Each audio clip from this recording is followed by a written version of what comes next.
Hello student, welcome to our YouTube channel Sandra advance education. आज हम पढ़ने जा रहे हैं क्लास थर्ड की हिंदी व्याकरण की बुक जिसका नाम है स्पर्श। और आज हम इस बुक में लेसन 11 की स्टडी करेंगे। लेसन 11 का नाम है पर्यायवाची शब्द। पर्यायवाची शब्द या फिर समान अर्थ देने वाले शब्द। पर्यायवाची शब्द का जो अर्थ होता है वो होता है समान अर्थ देने वाले शब्द। वे शब्द जो हमें समान अर्थ देते हैं, मतलब एक शब्द है जैसे सूरज है, सूरज के समान ही अर्थ हमें रवि भी देगा, मतलब दोनों का जो मीनिंग है वो सेम ही होगा। तो जो सूरज है वो रवि का पर्यायवाची शब्द है। बाकी इस लेसन में हम स्टडी करेंगे। समान अर्थ वाले शब्दों को पर्यायवाची शब्द कहते हैं। वे शब्द जो समान अर्थ देते हैं उनको हम पर्यायवाची शब्द कहते हैं। जैसे घर को हम घर को आलय, सदन या फिर निकेतन भी कह सकते हैं। वैसे ही सूरज को दिनकर, दिवाकर, रवि, सूरज आदि भी कह सकते हैं। बच्चों, ऊपर के चित्रों में कई नाम लिखे हुए हैं, जैसे कि हमने अभी पढ़ा था घर, आलय, सदन, निकेतन और दिनकर, दिवाकर, रवि, सूरज। ये सभी शब्द एक ही अर्थ बताते हैं, मतलब जो शब्द हैं ये एक ही अर्थ बताते हैं, इनका एक ही अर्थ है। अर्थात आलय, सदन और निकेतन शब्दों का अर्थ भी घर ही है। ऐसे शब्दों को व्याकरण में पर्यायवाची शब्द कहा जाता है। इस प्रकार हम कह सकते हैं कि जो शब्द अर्थ की दृष्टि से समान होते हैं, मतलब जो समान अर्थ देते हैं, वे समानार्थी या फिर पर्यायवाची शब्द कहलाते हैं। जो शब्द हमें समान अर्थ देते हैं वे समानार्थी या फिर पर्यायवाची शब्द कहलाते हैं। जैसे बारिश, वृष्टि, बरसात। बारिश को हम वृष्टि भी बोल सकते हैं, बरसात बोल सकते हैं और वृष्टि भी बोल सकते हैं।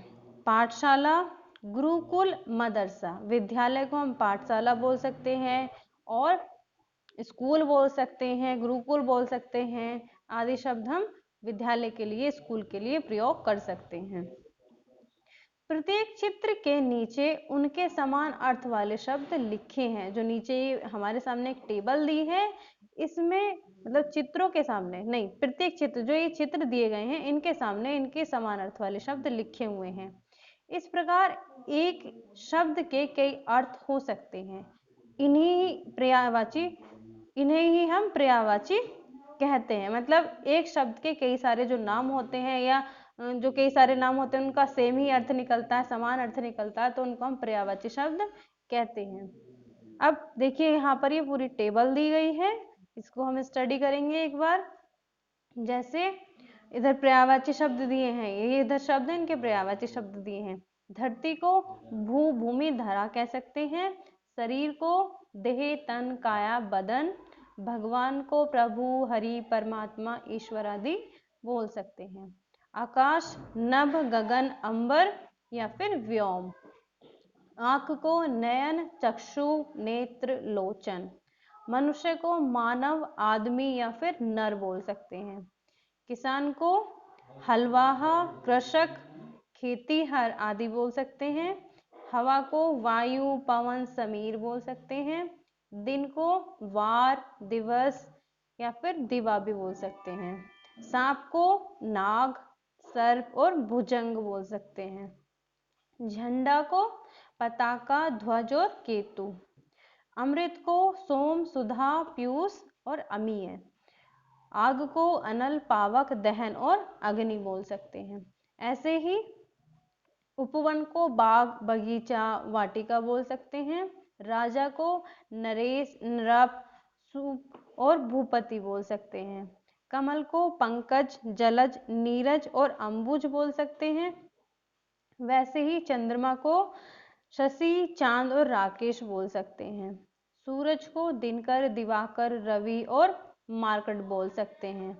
जल को नीर, पानी, तोय, अंबु बोल सकते हैं। कृष्ण को श्याम, मोहन, माधव, मनमोहन आदि नामों से बुलाया जाता है। गाय को गो, धेनु, सुरभि आदि नामों से बुलाते हैं। पेड़ को वृक्ष, तरु और पादप बोलते हैं। माँ को माता, जननी, अम्बा आदि बोला जाता है। घर को गृह, धाम, आवास आदि बोलते हैं। आदर को मान, सम्मान, प्रतिष्ठा बोला जाता है। वैसे ही सेवक को नौकर, अनुचर या फिर भृत्य बोला जाता है। ये थे इस लेसन में कुछ दिए हुए पर्यायवाची शब्द। इनसे अलग भी पर्यायवाची शब्द होते हैं, आप उनकी भी स्टडी कर सकते हैं कि बाकी नामों को हम और भी किन नामों से जानते हैं। जैसे रात है, दिन का तो हम इसमें पढ़ ही चुके हैं, किताब है, पुस्तक आदि नामों से इनको हम बुलाते हैं। तो ये था आज का लेसन। वीडियो अच्छी लगी हो तो वीडियो को लाइक करना, और अगर आपने अभी तक हमारे यूट्यूब चैनल को सब्सक्राइब नहीं किया है तो चैनल को सब्सक्राइब करना ना भूलें। Thank you.